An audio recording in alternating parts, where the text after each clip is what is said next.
A car radio hums at a red light, engine idling, rain streaking the windshield orange under a stoplight. Lean on me. A voice comes through the static, aching and unhurried, and for a moment the driver forgets the light has turned green. I'll be your friend. I'll help. Between 1971 and 1976, soul music stopped decorating heartbreak and started confessing it. Songs written from phone calls, factory floors, drum machines nobody trusted, and grief nobody was ready to name out loud. 15 songs, 15 stories the liner notes never told you. Behind every falsetto was a debt, a betrayal, or a truth the label tried to bury. Not so long ago. If this is your first time here, subscribe.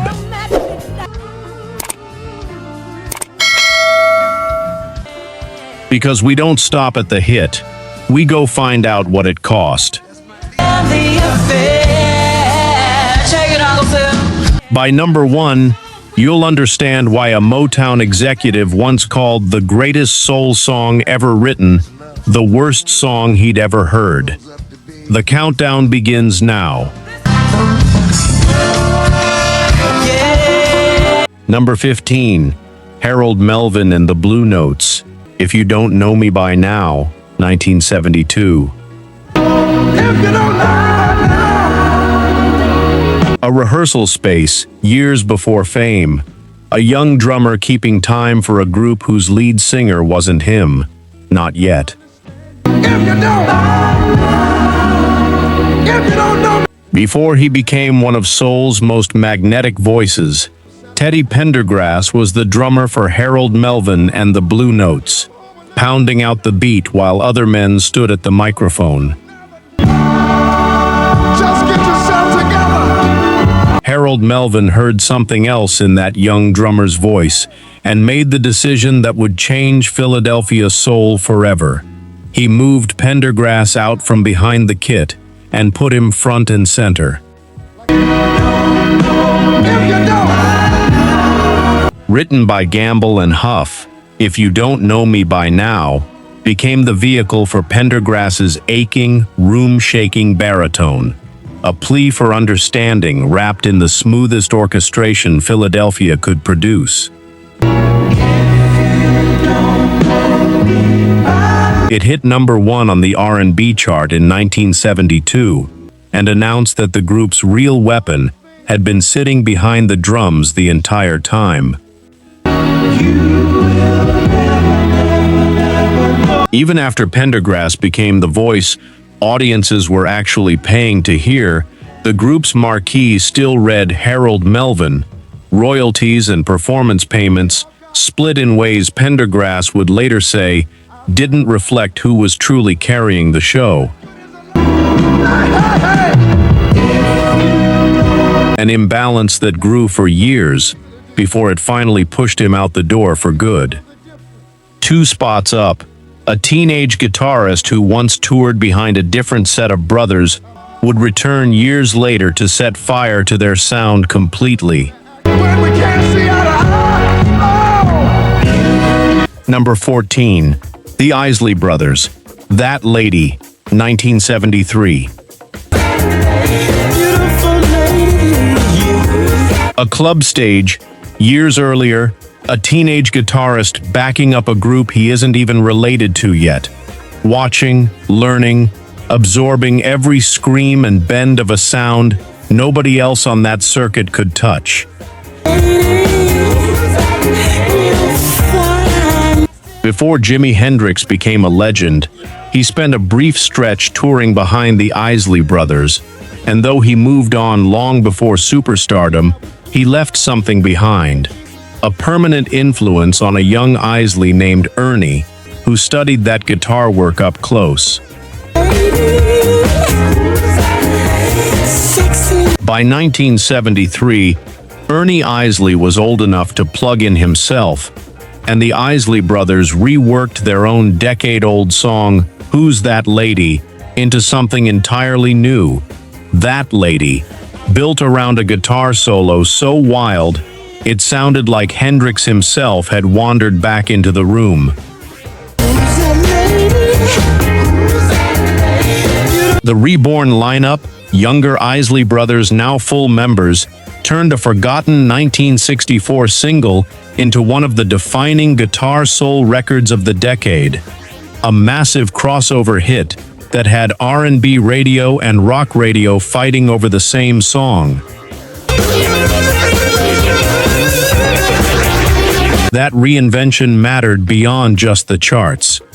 Bringing Ernie, Marvin, and cousin Chris into the group as full instrumentalists rather than just backing singers transformed the Isley brothers from a vocal harmony act into a self-contained band capable of writing, playing, and producing their own material. A shift that would define their sound for the rest of the decade and give them a level of creative control few R&B groups of the era ever secured for themselves. Ernie Isley never got the chance to properly call Jimi Hendrix a mentor. Hendrix died in 1970, 3 years before That Lady was even recorded. Meaning the guitarist who most shaped Isley's playing never lived to hear what that influence eventually became. Sometimes the biggest hit of a group's career isn't even the song the label believed in. Just ahead, that's exactly what happened. Number 13, The Spinners, I'll Be Around, 1972. Whenever you want me, I'll be there. A rehearsal space in 1972, 5 men who'd just left the only label they'd ever known, hoping a new producer could finally give them the spotlight Motown never did. Call me, I'll be there. Whenever The Spinners had spent nearly a decade at Motown as a lower-tier act, watching resources funnel toward the label's biggest stars, while their own releases got minimal push.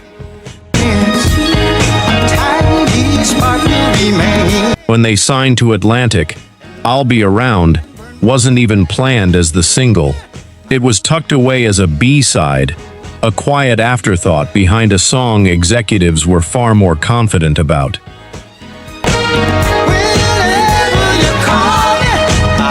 Radio DJs started flipping the record over.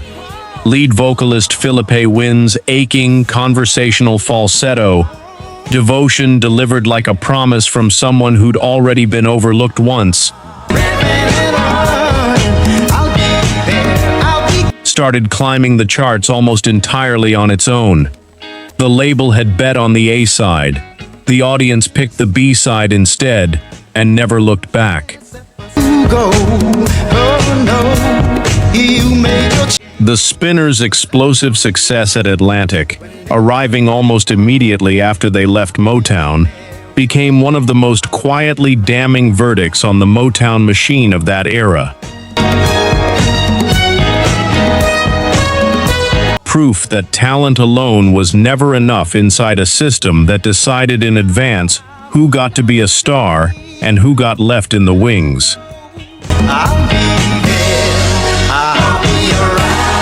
Just ahead, a pregnant 19-year-old told one of the biggest artists on the planet exactly what she thought of the song he'd written for her. Number 12, Rufus and Chaka Khan, Tell Me Something Good, 1974.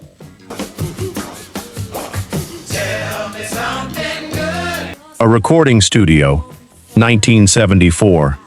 Chaka Khan is 19, pregnant, and by her own admission in absolutely no mood to be polite. Stevie Wonder walks in with a song he wants to give her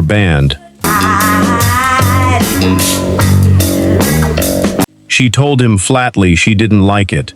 Most singers would never dare say that to Stevie Wonder's face. Wonder didn't flinch. He simply asked Con her zodiac sign, and within that same session, sat down and wrote, "Tell me something good" instead. A clavinet-driven, wah-drenched groove built specifically for her voice. Con recorded her vocal in a single take. The song shot to number 3 on the Billboard Hot 100 and won Rufus a Grammy the following year. Wonder never even took a production credit.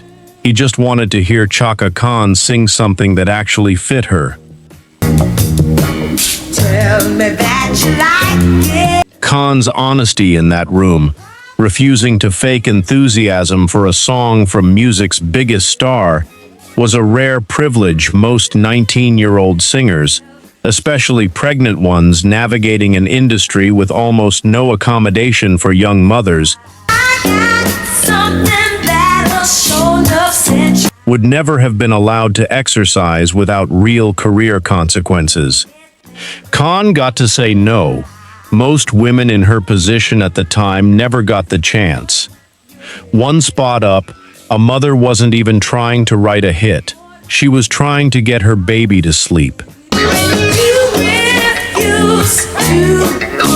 Number 11. Minnie Riperton, Loving You, 1975. A quiet house at bedtime, a mother humming a melody meant for exactly one listener, her toddler daughter drifting toward sleep. Never meant for radio, never meant for anyone but that room. Minnie Riperton wrote what became Loving You as a lullaby for her daughter Maya, a private moment between mother and child, before producer Stevie Wonder helped shape it into a record, insisting they keep real birdsong in the background. Because he loved it so much, they traveled to a botanical garden just to capture more. Please stay with me. If you listen closely to the album version, you can hear Riperton, at the very end, softly singing her daughter's actual name. A moment so tender that some radio stations edited it out, worried listeners might mistake it for something religious. The song hit number 1 in 1975, built on Riperton's astonishing 5-octave range and one of the most famous whistle notes in music history. Minnie Riperton would be diagnosed with breast cancer just 2 years after this lullaby became a number 1 hit, becoming one of the first celebrities to speak publicly about the disease before her death in 1979 at just 31. Meaning the tenderness in Loving You carries a weight audiences at the time had no way of knowing they'd eventually grieve alongside. That baby girl grew up to become an actress and comedian in her own right, living, breathing proof that a lullaby can outlast almost anything. Number 10. Barry White, You're the First, the Last, My Everything, 1974. A songwriter's demo, recorded in 1956, shelved for 21 years. A country and western tune with a clip-clopping rhythm meant to sound like horses' hooves, written by a man named Peter Radcliffe, who couldn't get anyone to record it. Radcliffe had known Barry White since before fame, back when White was down on his luck, and Radcliffe had quietly bought White's children Christmas presents during that hard stretch, a kindness White never forgot.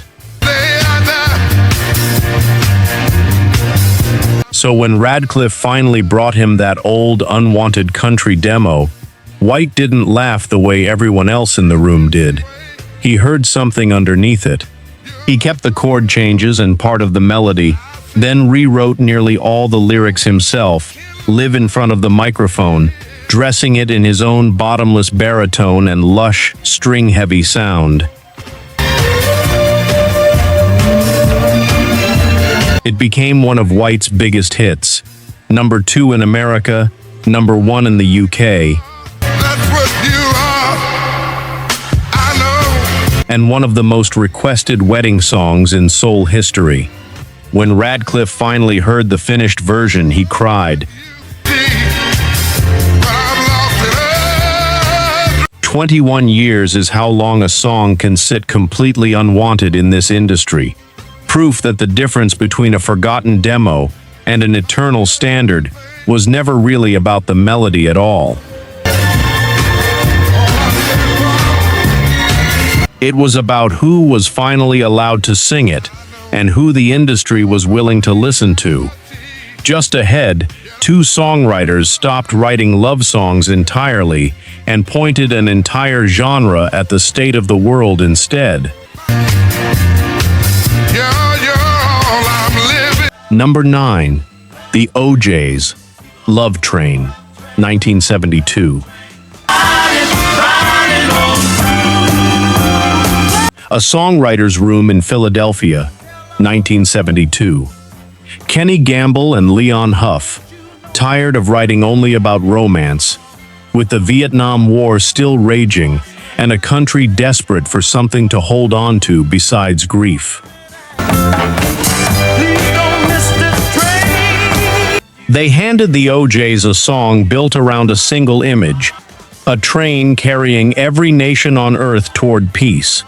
Recorded with the legendary MFSB house band, Love Train got that unmistakable Philadelphia orchestral punch. Strings, horns, and a rhythm section tight enough to feel like it invented the sound of an entire city. The lyrics name-checked Russia, China, Egypt, and Israel in the same breath, an almost startlingly direct political statement dressed up as a dance floor anthem. It shot straight to number 1, becoming one of the defining message songs of the Philadelphia soul movement. Proof that a group known for smooth harmonies could carry something this heavy without losing a single listener on the floor. Radio programmers at several stations initially hesitated to give a dance record this politically direct full rotation, worried explicit references to Cold War rivals and Middle East tensions would alienate listeners. Meaning one of the most unifying songs in soul history had to fight, on some stations, just to be heard as often as songs saying nothing at all. One spot up, a producer went looking for a groove nobody in American soul had ever quite captured, and found it 800 miles away. Number 8, the Staple Singers, I'll Take You There, 1972.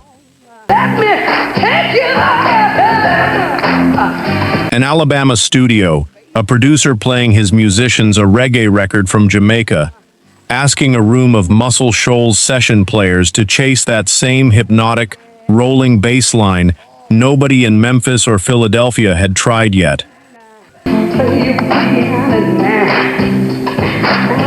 Producer Al Bell was searching for a specific feel and pointed his band toward a Jamaican instrumental he'd heard, asking the legendary Muscle Shoals rhythm section to find that same groove. What came out was I'll Take You There, fronted by Mavis Staples, the gospel-trained powerhouse voice of a family group that had spent the 60s singing alongside Dr. King himself at civil rights marches. Mavis didn't just sing the lyrics. She preached them, turning a groove into something closer to a spiritual invitation, a promised land you could dance your way into. It became the Staple Singers' first and only #1 pop hit, a gospel family finally crossing all the way over without losing an ounce of their church roots.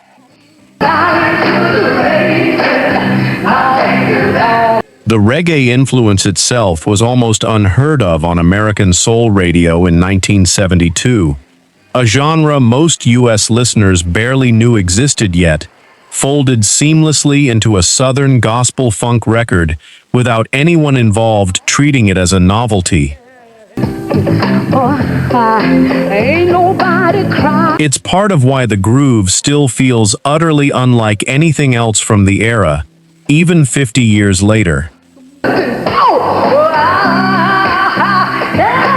The Staple family had spent over a decade risking their safety performing at civil rights demonstrations across the segregated South before this song ever reached #1, meaning the promised land Mavis Staples sang about wasn't an abstraction to her. It was a place she'd spent years marching toward, sometimes under real physical threat, long before she ever sang about it on a record. Somebody help me now. Yeah. Just ahead, a band unraveling in real time somehow built one of the most haunted grooves soul music ever produced. Let me take you there. Number 7. Sly and the Family Stone, Family Affair, 1971. It's a family affair. A Locked Studio Door, 1971. No band gathered around a microphone, just one man alone with a primitive drum machine most musicians of the era didn't trust as a real instrument. Somebody you just love to burn. By 1971, tensions inside Sly and the Family Stone were boiling over. Drug use, industry pressure, a band fracturing in real time. Instead of gathering everyone together, Sly Stone built Family Affair almost entirely alone, layering his own vocals over one of the first drum machines ever heard on a #1 record. Nobody wants to blow and Bringing in Billy Preston on keys to fill out a groove that sounded looser, murkier, and more haunted than anything else on the radio. it's a family affair.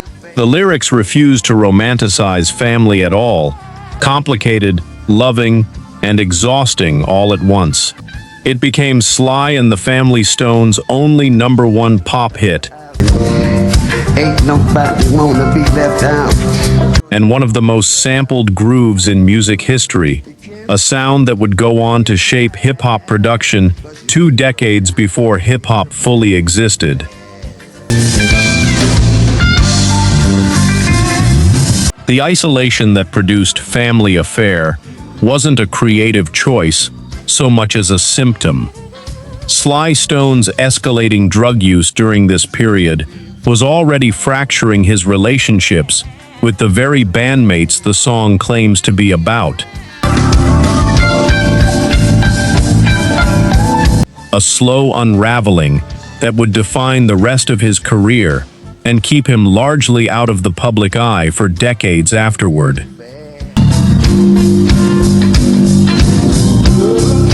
Just ahead, a man who'd spent years assembling airplane parts on a factory floor picked up his first piano and wrote something the whole country would eventually lean on. Family affair. Check it out, Phil. Number 6. Bill Withers, Lean on Me, 1972. Lean on me. A factory floor before dawn, years of assembling airplane parts behind him, Bill Withers wasn't a career musician when this song was written. Lean on on me. He was a late bloomer by any industry standard, still learning his own instrument on a piano he'd just bought for the first time. You need to borrow. He reached back to memories of growing up in Slab Fork, West Virginia, a tight-knit coal mining town where neighbors leaned on each other simply because there wasn't anyone else to lean on. Oh, me, if you ever need a friend. The song wasn't complicated and wasn't dressed up in orchestration. Just Withers, a piano he barely knew how to play, and a truth so universal, it became one of the most covered songs in American history. A hand, we all need somebody. It hit number 1 in 1972, and decades later it's still played at funerals, graduations, and disaster relief telethons. A song built for exactly the moments it keeps showing up in. Somebody to lean on. Withers wrote "Lean on Me" from a place of genuine communal poverty and mutual survival. And it's precisely because he understood that kind of interdependence firsthand that he later refused to let record executives dictate his sound as his career grew, a stance that would eventually cost him his major label relationship entirely and push him out of the music industry years before he ran out of things to say. You have to bear. Just ahead, a songwriter set out to make a Motown record that didn't sound anything like Motown at all, and Motown almost didn't let it happen. Won't be long till I'm gone. Number 5, The Temptations. Papa Was a Rolling Stone, 1972. A recording booth, 1972. Producer Norman Whitfield, determined to make something that broke every rule Motown's hit factory had trained him to follow.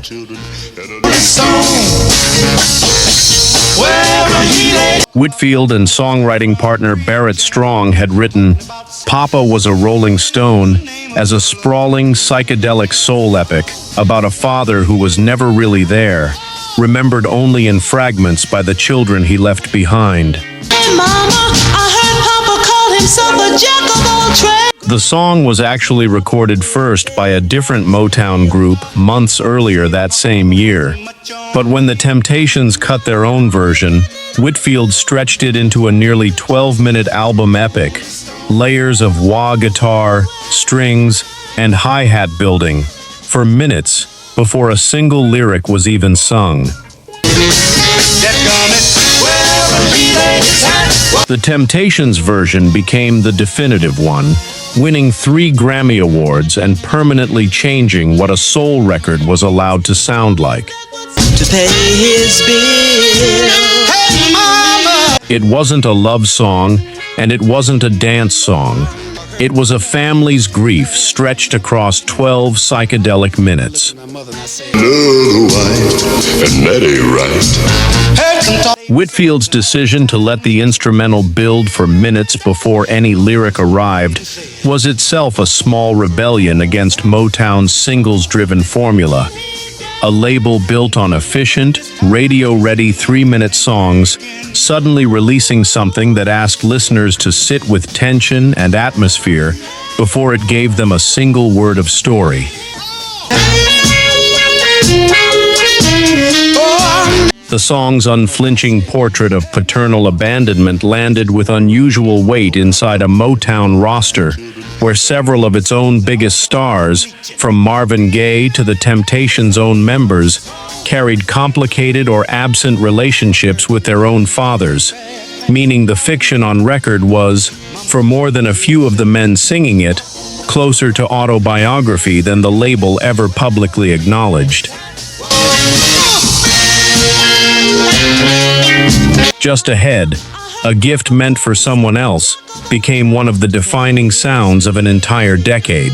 Mama, I'm depending on you to tell me the truth. Number 4, Stevie Wonder, Superstition, 1972.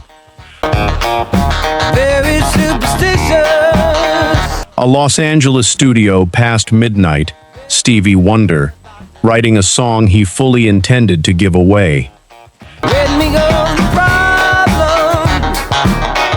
During sessions for his album Talking Book, Wonder had struck up a creative partnership with British rock guitarist Jeff Beck, and he composed Superstition, specifically intending to hand it over for Beck to record and release first. But Motown wanted a hit from Wonder immediately and rushed his own version out ahead of Beck, leaving the guitarist blindsided by a song he'd been personally promised. Wonder, by this point in complete command of the studio, played nearly every instrument on the track himself: drums, clavinet, synthesizer, bass, assembling one of the funkiest grooves ever committed to tape, almost entirely alone. It became his first #1 pop hit of the decade, a clavinet riff so iconic it's been imitated in commercials, films, and samples for 50 years running. Motown's decision to override Wonder's promise to Jeff Beck wasn't framed internally as a betrayal. It was framed as smart business, releasing the label's biggest asset song first, regardless of the personal commitment Wonder had made.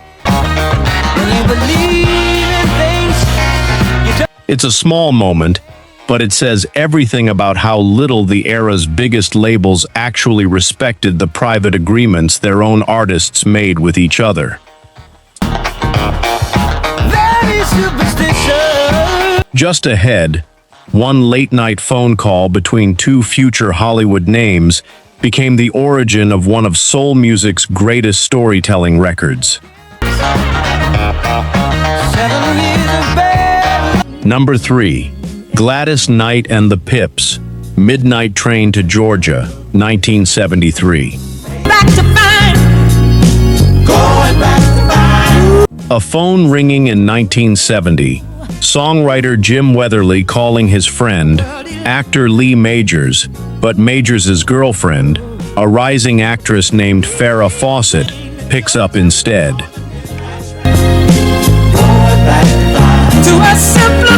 She mentions, almost in passing, that she's about to catch the midnight plane to Houston to visit her family.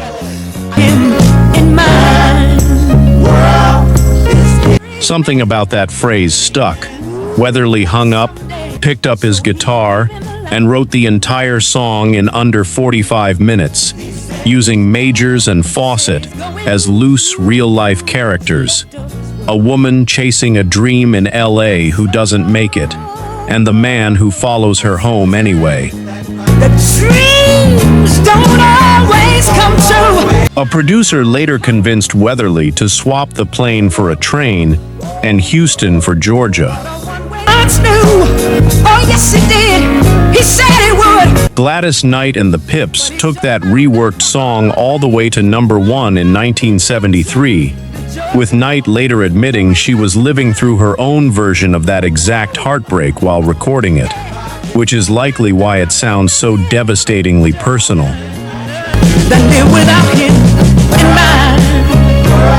Knight's decision to leave Motown for Buddha Records, the label that ultimately released Midnight Train to Georgia, came after years of frustration over royalty structures at Motown that she and other black family acts of the era have said failed to reflect their actual commercial value, meaning the song about choosing home over Hollywood ambition was recorded by a woman who'd already made a strikingly similar choice about her own career. Two spots remain, and the next one belongs to a man whose greatest love song became a promise tested in the most violent way imaginable. Number 2. Al Green, Let's Stay Together, 1971. Memphis, 1971. Al Green, still years from becoming one of the biggest sex symbols in American music, records a smooth, pleading ballad with producer Willie Mitchell that promises devotion no matter what storms come.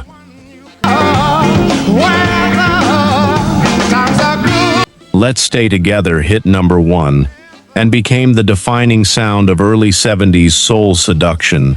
Green's voice so relaxed and confident, it sounds effortless, even though behind the scenes his personal life was already far more complicated than the song let on. By 1974, at the height of his fame, Green was involved with a married woman named Mary Woodson, who wanted a commitment he wasn't ready to give. Let me say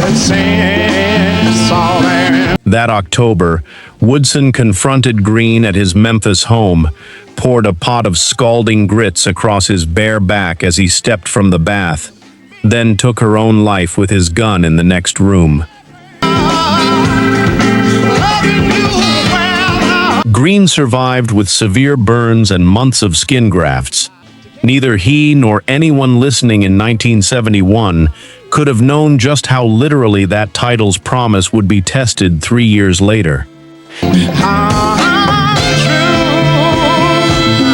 In the aftermath of that attack, Al Green walked away from secular superstardom almost entirely, eventually becoming an ordained minister, trading platinum records for a pulpit, because the industry that built his image as soul's smoothest seducer never once asked the man behind that image whether he was actually okay. One spot left, and it belongs to a song a record label executive once called the worst thing he'd ever heard. Number 1. Marvin Gaye, What's Going On, 1971. Berkeley, California, May 1969. A member of the Four Tops named Obie Benson watches police open fire with buckshot on peaceful anti-war protesters in People's Park. Shaken, he starts writing a song about it that same night. His own bandmates in the Four Tops refused to record it, telling him protest music wasn't their lane, so Benson brought it to Marvin Gaye instead. Gaye had his own reasons to say yes. His younger brother Frankie had come home from Vietnam with stories that haunted him, and Gaye had grown restless inside Motown's tightly controlled hit-making machine. Together with Benson and co-writer Al Cleveland, Gaye rebuilt the song into something deeply personal, adding lyrics about ghettos, addiction, and a generation questioning everything it had been told. When Gaye brought it to Motown founder Berry Gordy, Gordy reportedly called it the worst song he'd ever heard and refused to release it. Guy released it anyway.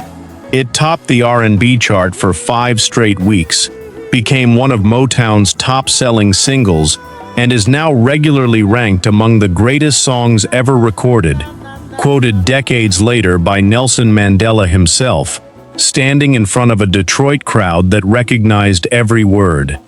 I wanna know. What makes the record endure isn't just the subject matter. It's the way Gaye recorded it, overlapping his own vocals, layering a conversational, almost improvised delivery that broke every rule of the tight, controlled Motown sound Gordy had spent a decade perfecting. Gaye wasn't performing certainty. He was thinking out loud, in real time, and asking the listener to think alongside him. Beneath the song's plea for a wounded country was a plea for a wounded home Marvin Gaye could never fully repair. His relationship with his own father, Marvin Gaye Sr., remained one of the most volatile in his life, And on April 1st, 1984, nearly 13 years after this song begged a nation to find peace, Gaye was shot and killed by his own father in the house they shared.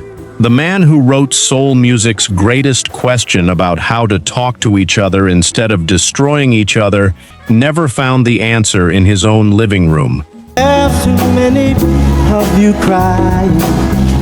15 songs, 15 artists who turned phone calls, factory floors, and private grief into records the whole world still reaches for. You can't cry, 'cause you look broke down. That's the real gift of this era. Every one of these songs is a letter mailed to a future none of these artists could see, written in a language only pain and love speak fluently together. If tonight's stories moved you, tell us which one hit hardest in the comments, and subscribe.